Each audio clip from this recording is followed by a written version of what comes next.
What the hell?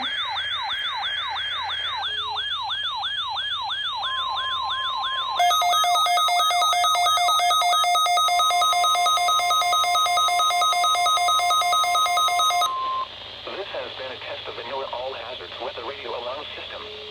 NOAA National Weather Service normally conducts this test every Wednesday between 11:30 a.m. and noon. If there is a threat of severe weather, the test will be postponed until the next fair weather day. You will be informed between 7 a.m. and 11:30 a.m. each test day if the test will or will not be conducted. This test is conducted to give you the opportunity to ensure that your radio alarm system is in good working order. This has been a test.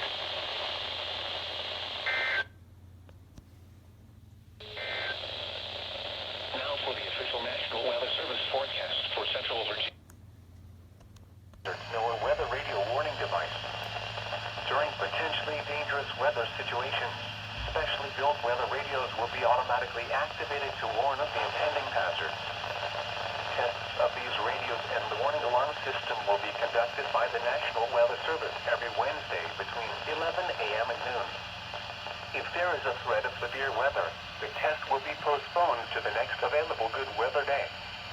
Reception of this broadcast and the warning alarm system will vary at any given location. This variability, normally more noticeable at greater distances from the transmitter, will occur even though you are using a good quality receiver in perfect working order. To provide the most consistent warning service possible, the warning alarm will only be activated for warnings in selected watches affecting the listening area.